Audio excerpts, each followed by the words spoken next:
Hi, I'm Roy McPure, and I'm here to tell you about an amazing new technology, small hydropower.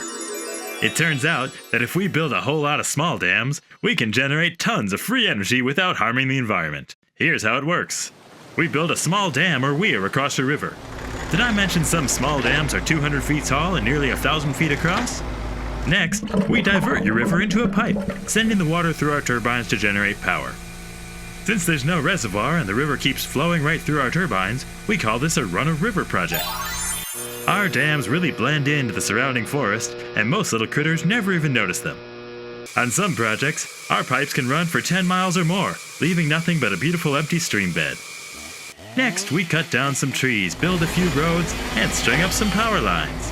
Finally, we generate power, but only when the river is running, which on average is just a few months per year, and depends on how much rain and snow we've had. Thanks to global warming, we now have smaller snowpacks, so when we do have water to make power, it's not at the time of year when demand is high. But remember, it's free energy! Speaking of free, our small hydro projects cost much less than a large dam. Of course, we don't account for environmental impacts, or the fact that small dams generate small amounts of electricity. That just makes too much sense. Besides, we build in extremely remote areas, so these costs can really add up. But the dam itself is very affordable.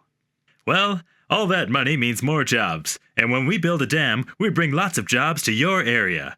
But don't worry about working too hard. We don't hire many locals, and we only need them until construction is done.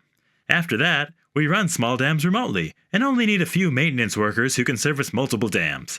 Say, did I mention we're saving the planet? We can't worry about the costs. Now remember how I said our run-of-river dams have very little effect on the environment?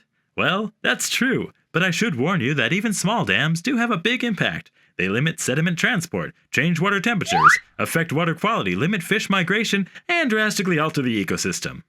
Do you know what a bull trout is? No? Well, great, because if we keep warming and adding sediment to rivers, you won't have to. We won't even have to keep them on the endangered species list because they'll be extinct.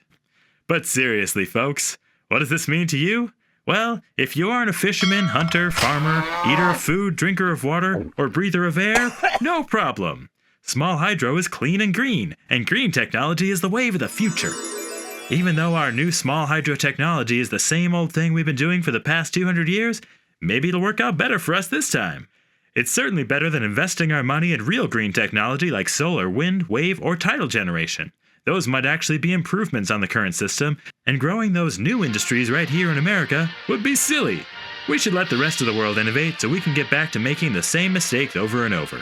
Well, thanks for your time, and remember what Woody the Woodchuck says. More small dams, cut those trees so we can eat more stands.